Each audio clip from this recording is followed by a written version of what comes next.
नमस्कार मित्रांनो, मी किशोर सांगळे तुमच्यासमोर आज एक 10वीचा टॉपिक घेऊन येत आहे। अक्षर भारती 10वी इंग्रजी माध्यमाचा 80 गुणांचा एक्झामचा जो आराखडा असतो तो कसा असतो, कारण हा खूप इम्पॉर्टंट आहे।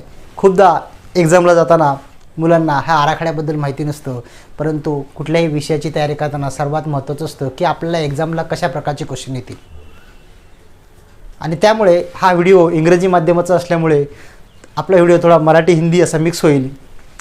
तर पाहूया कशा प्रकारचे प्रश्न आपल्याला एक्झाममध्ये येऊ शकतात, आपल्या प्रश्नपत्रिकेचा आराखडा कसा आहे। तर अक्षर भारती 10वी इंग्रजी माध्यम 80 गुणाचा आराखडा, यामध्ये बघा 80 गुण कसे, तर पहिलं तर 80 आणि 20 गुण जे आहेत ते आपल्याला शाळेमधून भेटले जातात। लक्षात घ्या, तो स्कूल में ही आपको ये 20 मार्क्स मिल जाएंगे। अब बच्चे 80 मार्क, वो 80 मार्क किस तरह से होते हैं वो हम लोग यहाँ पर डिस्कस करेंगे। उसमें देखो आप तो क्या है, विभाग पहला मतलब फर्स्ट चैप्टर में क्या आएगा आपको, तो गद्य विभाग। तो स्कूल का जो अपना टेक्स्ट बुक है वो टेक्स्ट बुक के ऊपर आपको इसके ऊपर 2 पैराग्राफ आएंगे, 2 उत्तर येणार। लक्षात घ्या, 2 उत्तरे म्हणजे प्रश्न पहिला अ आणि प्रश्न पहिला आ। पठित उत्तरे म्हणजेच काय, तर टेक्स्ट बुक मधील उत्तरे असणार हे लक्षात घ्या। 7 मार्कसाठी प्रत्येकी 7 आणि 7 असे 14 मार्कसाठी आपल्याला 2 उत्तर येणार। म्हणजे जे पण आपले टेक्स्ट बुक के लेसन से, जो भी लेसन से, उस लेसन में आपको 2 यहाँ पे इस तरह से चैप्टर्स आ जाएंगे। त्याच्यामध्ये काय कशा प्रकारचे प्रश्न विचारले जातील, तर पहिला प्रश्न असतो आकलन कृतीवरती प्रश्न। म्हणजे एक तर तुम्हाला एक प्रश्न विचारला जाईल 2 मार्कसाठी, किंवा त्याचे सब पॉईंट देऊन अजून एक मार्कसाठी 2 कृतीही विचारल्या जातील, किंवा अगदीच अर्ध्या मार्कसाठी 4 कृतीही विचारल्या जातील। लक्षात घ्या, मार्क आहेत 2, आकलन कृती 2, यामध्येही असंच एक वाक्यात उत्तरे, गाळलेल्या जागा भरा। उसमें भी आपको 2 मार्क, 2 मार्क के लिए क्वेश्चंस पूछे जाएंगे। हो सकता है 1 मार्क के लिए 2 कृति पूछी जाए, तो आधे मार्क के लिए 4 पॉइंट भी पूछे जा सकते हैं। इथे जो आकृतिबंध दिलेला है आपल्याला, जो भी आपको आकृतिबंध में दिया है उसी में क्या करना है, आपको आंसर लिखना जरूरी है। आकृती काढणं जरूरी नाही, लक्षात घ्या। तुम्ही पेननेच आकृती काढली तरी चालेल, परंतु त्याच आकृतिबंधामध्ये आपल्याला उत्तर देणं अपेक्षित आहे। आता यातील तिसरा पॉईंट आहे सोमत, जो 3 मार्क्ससाठी आहे। लक्षात घ्या, सोमत लिहिणं म्हणजे तुम्हाला कुठल्या त्या विषयावरती पॅराग्राफशी रिलेटेड एखाद्या विषयावरती तुमचं मत विचारलं जातं, आणि हे तुमचं मत जे आहे लक्षात घ्या, म्हणजे सोमत जे आहे, जो भी सोमत है आपका, उसके लिए आपको दिए यहाँ पे 3 मार्क। और ये 3 मार्क को लिखने के लिए आप कम से कम 8 से 10 लाइन में आपको आंसर लिखना एक्सपेक्टेड है। बट लाइन ही इंपॉर्टंट नहीं है। देखो तुम्ही त्या विषयाला कसं मांडतात, तुमची मांडणी कशी आहे, तुम्ही त्या विषय किती खोल करतात, आणि त्याच्यावरती काय ही सोमत जे मार्क असतात ते डिपेंड आहेत। लक्षात घ्या, मतलब क्या इसमें आपको किस तरह से प्रेजेंट करते हो और वो सब्जेक्ट को किस तरह से रखते हो, उसके ऊपर आपको ये 3 मार्क मिलेंगे। तर काय 2, 2 आणि 3 असे एकूण 7 मार्क, आणि असे 2 पॅराग्राफ म्हणजे एकूण किती 14 मार्क आपले कुठे होतात, तर विभाग पहिल्यातील गद्य विभागामध्ये होतात। लक्षात घ्या, आता प्रश्न पहिला ई अपठित उतारा। अपठित उतारा म्हणजे जो आपल्या टेक्स्टबुकमध्ये नाही आहे, टेक्स्टबुकच्या बाहेरचा उतारा काय होतो इथे आला जातो। लक्षात घ्या, आणि मग त्याच्यावरती आपल्याला 4 मार्कसाठी आकलन कृती आहे। काय पहिलं आकलन कृती असणार 2 मार्कसाठी, दुसऱ्या आता ही आकलन कृती असणार 2 मार्कसाठी, 2 मार्कसाठी 2 आकलन कृती। इथेही तोच पॅटर्न लक्षात घ्या, 1 मार्कसाठी 2 विचारले जातील, किंवा 2 मार्कसाठी सुद्धा एखादा विचारला जाईल, आणि एकूण मार्क 4, मग 14 आणि 4 असे एकूण मार्क जे आहेत आपले इथपर्यंत होतात 18। लक्षात घ्या, आता पुढे पाहूया आपण काव्य म्हणजे पद्य विभागावरती कशा प्रकारचे प्रश्न विचारले जातात। तर विभाग 1 पाहिला, आता विभाग 2 में किस तरह से क्वेश्चंस आपको पूछे जाते हैं हम लोग देखते हैं। विभाग 2 जो है वो किसके ऊपर, पोएट्री के ऊपर बेस रहता है।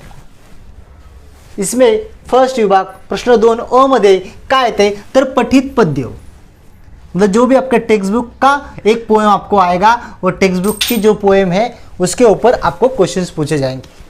किस तरह के क्वेश्चन होंगे, सेम जैसे कि आकलन कृति, मतलब जो भी पोएम दिया है उसके ऊपर कुछ क्वेश्चंस पूछा जाएगा जिसका आंसर आपको वो पोएम में से मिलेगा। तो देन दूसरा क्वेश्चन भी क्या है, आपको आकलन कृति ही है। इसमें भी आपको 2 मार्क के लिए क्वेश्चंस पूछे जाएंगे। हो सकता है 1-1 मार्क के लिए 2 क्वेश्चन पूछे जाए या 4 पॉईंट भी एक्सपेक्ट हो सकते हैं आधे मार्क के हिसाब से। कवितेतील दिलेल्या शब्दांचे अर्थ लिहिणे, तर काय 2 मार्कसाठी लक्षात घ्या, काय कवितेतील दिलेल्या शब्दांचे अर्थ लिहिणे यामध्ये खूप सोपा हा भाग है, परंतु एग्जाम में देखा है हमने कि बहुत सारे बच्चे यहाँ पर मिस्टेक्स होते हैं। देखो बहुत सारे बच्चों को इनके मीनिंग समझ में नहीं आते। तो क्या करना है, आप जब भी पोएम पढ़ोगे इसको थोड़ा अच्छे से पढ़ना जरूरी है, ताकि यहाँ पर जो बहुत इजीली मार्क मिल सकते हैं आपको, वो आपको मिल सके।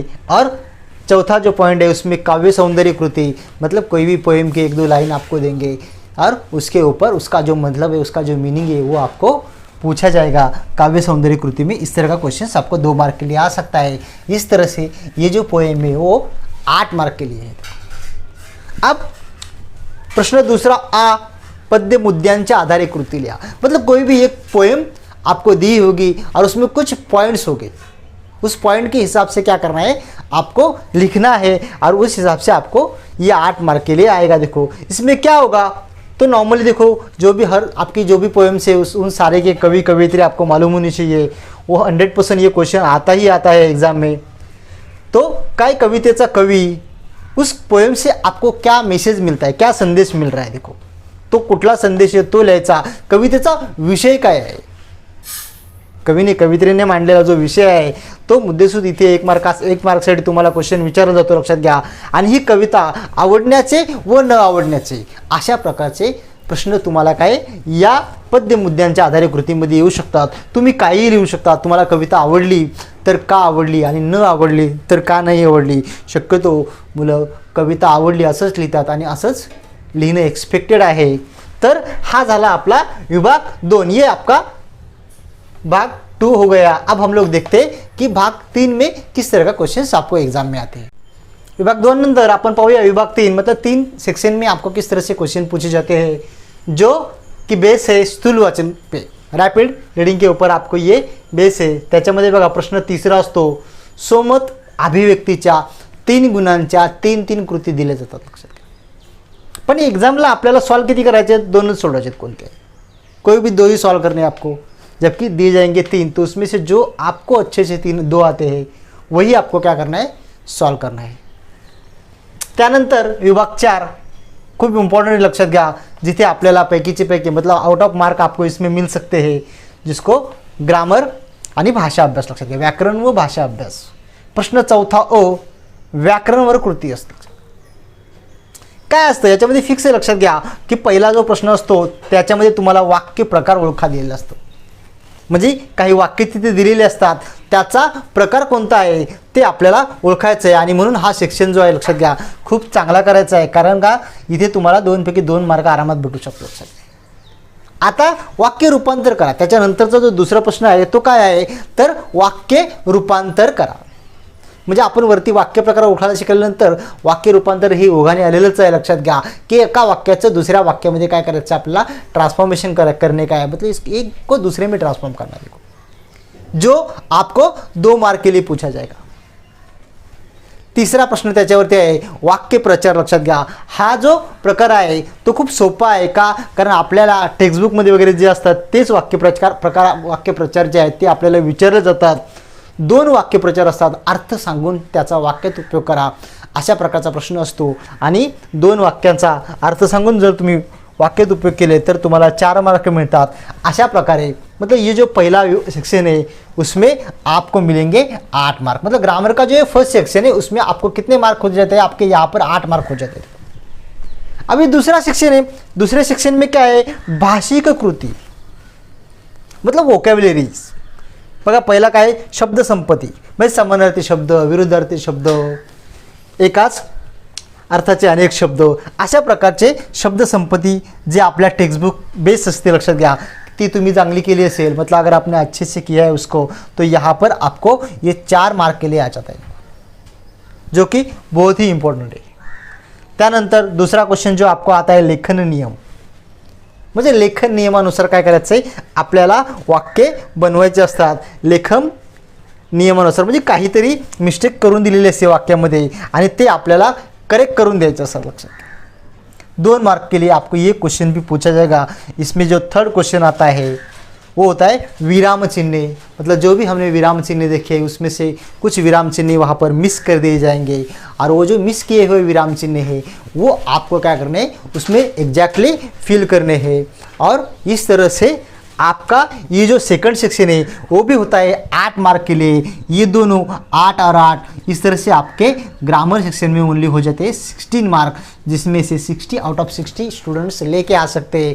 बस इसको बिल्कुल भी अनदेखी नहीं करना है. देखो इसको अच्छे से करना है. अगर आप कर लोगे तो इसमें आपको 16 आउट ऑफ 16 मार्क मिल सकते हैं.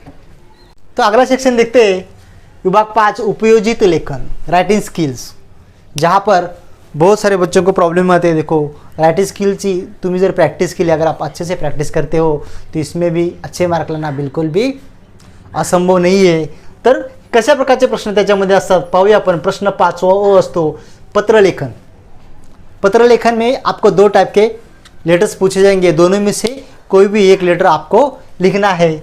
दोघांमधलं एक कोणतंही पत्र लिहा किंवा त्याला और असतो सारांश लेखन. परंतु सारांश मतलब समरी जो होता है, जो आपको 1/3 में लिखना होता है, उसमें बहुत से बच्चे को दिक्कतें आती है. तो मुझे लगता है कि अगर आपको सारांश लेखन मतलब आपका लैंग्वेज में बहुत ज़्यादा कमांड नहीं है तो तुम्ही पत्र लेखनाकडे गेलं चालेल. मतलब आप इसके बारे में सोच सकते हो, क्योंकि यहाँ पर क्या होता है, अगर वो प्रॉपर पैटर्न को आप फॉलो करते हो तो उस पैटर्न के हिसाब से अगर आप पत्र लेखन लिखोगे तो आपको ये मार्क जो है पत्र लेखन के वो 6 में से 6 भी मार्क मिल सकते हैं.